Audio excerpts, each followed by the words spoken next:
IMF کی delegation سے میں نے میٹنگ کی اور میری ٹیم نے, اور اس میٹنگ کا مقصد جس طرح سب کو اندازہ ہوگا, وہ میٹنگ کا مقصد یہ تھا کہ IMF ایک 9 مہینے کے لیے ایک پروگرام لے کے آ رہا ہے جس کو سٹینڈ بائی اگریمنٹ کہتے ہیں.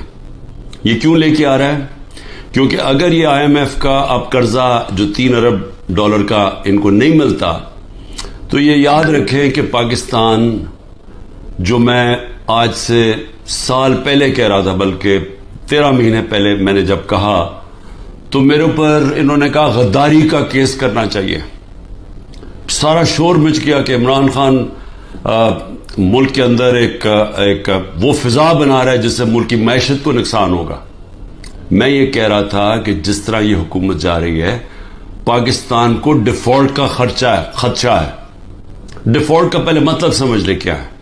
ڈیفالٹ کا مطلب یہ ہے کہ اگر ان کی ابھی پچھلے مہینے 38% مہنگائی تھی, پاکستان کی تاریخ کی سب سے زیادہ ہے, تو اگر پاکستان ڈیفالٹ کر جاتا ہے, یعنی اپنے قرضے واپس نہیں کر سکتا, تو یہ اس سے دگنی ہو جائے گی, یہ 60% پہ پہنچ جائے گی. بلکہ یہ وہ جس کو کہتے ہیں ہائپر انفلیشن, کہ وہ آئے گی مہنگائی پاکستان میں کہ لوگ, یعنی ایک ڈبل روٹی لینے کے لیے نوٹوں کی تھدیاں لے جانی پڑیں گی, یعنی جس کو ہائپر انفلیشن کہتے ہیں. اس سے کمزور تو بالکل ہی پس جاتا ہے نا. تنخواہ دار طبقہ جو آج بڑے برے حالات میں ہے, اس سے بہت دگنے برے حالات ہوتے ہیں اگر ڈیفالٹ کرتا ہے. اور صرف فائدہ کن کو ہوتا ہے؟ جنہوں نے ڈالر میں پیسہ رکھا ہوا ہے, جو ملک سے باہر ہیں. یہ جو لوگ اوپر آج حکومت کر رہے ہیں, جن کے سارے پیسے باہر پڑے ہوئے ہیں, اربوں ڈالر باہر پڑا ہے, ان کو تو کوئی فرق نہیں پڑے گا, لیکن پاکستان کے اندر لوگ پس جائیں گے. تو لہٰذا ہم نے پھر IMF کو ہم نے کہا کہ ٹھیک ہے, ہم اس کو, آپ کی یہ جو سٹینڈ بائی اگریمنٹ ہے, یہ تب تک انڈورس کرتے ہیں جب تک الیکشن ہو کے ایک نئی گورنمنٹ نہیں آتی. جو نئی گورنمنٹ آئے گی, ظاہر ہے وہ اپنا پھر سے اپنے پروگرام کے تحت IMF سے بات چیت کرے گی. لیکن صرف میں ایک چیز کہنا چاہتا ہوں آج, کہ یہی جب ہمیں مشکل پڑی تھی فیٹف کے اوپر, فیٹف کی ہمیں بلیک لسٹ پہ ہمیں خدشہ تھا کہ ہمیں ڈالنے لگے ہیں. ہمیں پارلیمنٹ کے اندر ایک قانون پاس کرنا تھا. تو جب ہم نے اپوزیشن کو قانون پاس کرنے کا کہا, کیونکہ اگر بلیک لسٹ پہ آ جائیں تو وہ بھی پاکستان میں سینکشنز لگ جاتی ہیں, وہ پھر وہی حالات بننے شروع ہو جاتے ہیں جو کہ ایک ڈیفالٹ سے ہوتے ہیں, یعنی فائنینسنگ ختم ہو جاتی ہے باہر سے, اس چیزیں مہنگی ہو جاتی ہے, مہنگائی ہوتی ہے, غربت بڑھ جاتی ہے. تو اس سے بچنے کے لیے ہم نے وہ لیجسلیشن پاس کر رہی تھی اسمبلی میں. تو جب ہم نے یہ PDM کے لوگوں کو کہا کہ یہ ہماری مدد کریں یہ لیجسلیشن پاس کرنے میں, تو انہوں نے آگے سے کہا کہ پہلے ہمیں NRO دو, نیب کے اندر چینجز لے کے آؤ, جو ہمارے اوپر پہلے ان کے دور کے جو کرپشن کے کیسز تھے وہ معاف کرو, اور اگر وہ آپ نہیں کریں گے تو ہم آپ کے ساتھ نہیں دیں گے.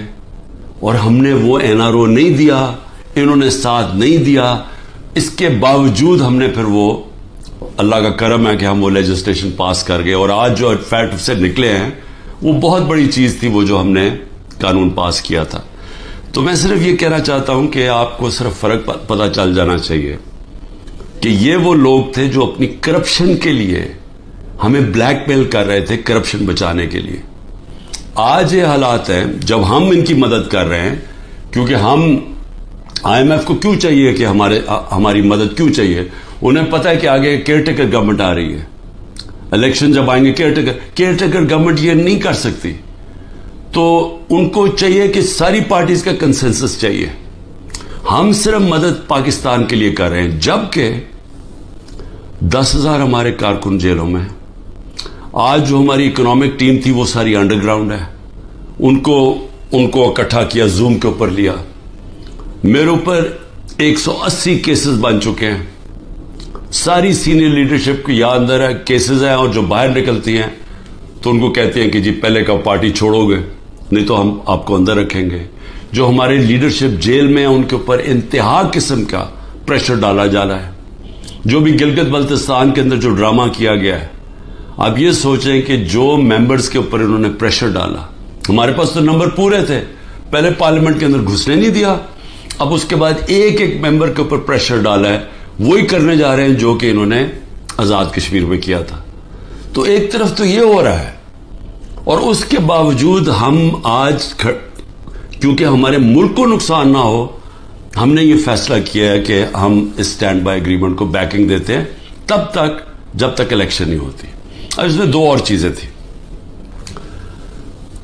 میں نے آئی ایم ایف کے جو امریکہ سے جو ہیڈ تھے, ان سے جو میں بات کر رہا تھا, ان کو میں نے ایک چیز سمجھائی کہ میں نے کہا جب تک اس ملک میں پولیٹیکل سٹیبلٹی نہیں آتی, سیاسی استحکام نہیں آتا, تو یہ جس طرح یہ ملک چل رہا ہے, یہ اب تھوڑی دیر اگر آپ 3 ارب دے بھی دیں گے اور 3 ارب ڈالر کے دینے میں تھوڑے سے اور ڈالرز بھی 5-6 ارب ڈالر اور بھی آ جائیں گے, تو یہ تو کینسر کا علاج ڈسپلن سے ہو رہا ہے. جو کینسر ہے وہ پھیلتی جا رہی ہے, اور کینسر کیا ہے کہ ملک میں سیاسی استحکام ہی نہیں ہے. اور وہ کیوں نہیں ہے؟ کیونکہ یہ سب پارٹیز نے مل کے اور ساتھ اسٹیبلشمنٹ, کیونکہ تحریک انصاف اقتدار میں نہ آئے, الیکشن تب کروائیں گے جب یہ سمجھتے ہیں کہ پارٹی تحریک انصاف الیکشن نہیں لڑ سکے گی. جب ان کو اوپر اتنا دباؤ ڈالیں گے, اس کو اس طرح کرش کریں گے کہ جب وہ بالکل الیکشن نہیں لڑ سکے گی تب الیکشن کروائیں گے. میں آج اپنی قوم کے سامنے کہنا چاہتا ہوں کہ یہ جب سے رجیم چینج ہوا ہے, جب سے ہماری گورنمنٹ گرائی ہے, تب سے کوشش کر رہے ہیں پارٹی کو ختم کرنے کی. اور کوئی ان کو جو سب اوپر پاور میں بیٹھ کے تحریک انصاف کو ختم کرنے کی کوشش کر رہے ہیں, ان کو کوئی ملک کی فکر نہیں ہے. انہوں نے جو پاکستان کی معیشت سے کیا, میں آپ کو پھر کہتا ہوں دشمن بھی نہ کرے. میڈیا کنٹرول کر لیا ہے, ایک کنٹرول میڈیا ایک بات کرتا جا رہا ہے کہ جو ہو یہ تو پیچھے سے یہ تحریک انصاف کی وجہ سے ساری مشکلات آئی ہیں. پھر سے میں کہتا ہوں کہ ہر سال شائع ہوتا ہے اکنامک سروے آف پاکستان. ذرا اکنامک سروے آف پاکستان میں دیکھ تو لیں کہ بینکرپٹ گورنمنٹ 2018 میں ملی, اور کرونا کے باوجود کیسے اس 6% پاکستان کی معیشت آگے بڑھ رہی تھی, گروتھ ریٹ تھی. 2 آخری سالوں میں جو ایوریج تھی وہ 6% تھی. تو کتنی دفعہ پاکستان کی معیشت اتنی تیزی سے اوپر گئی ہے. انڈسٹری بڑھ رہی تھی, دولت میں اضافہ تھا, پر کیپٹا انکم بن رہی تھی, ٹیکس بڑھ رہے تھے, ایکسپورٹس بڑھ رہی تھی, ریمیٹنسز بڑھ رہی تھی. تو جب ایک ملک ترقی کر رہا تھا, اس گورنمنٹ کو گرا کے جس کو لے کے آئے ہیں, انہوں نے کیا ہے, انہوں نے جو ان کی جو پالیسیز تھیں, اور یہ ہمیشہ یہ ملک بینکرپٹ چھوڑ کے گئے ہیں. 99 میں بھی جب یہ نون لیگ گئی ملک بینکرپٹ تھا, 2018 میں بھی بینکرپٹ کر کے گئے, اور پھر آتے ساتھ ہی ایک اکانومی جو چل رہی تھی اس کو بینکرپٹ کر دیا.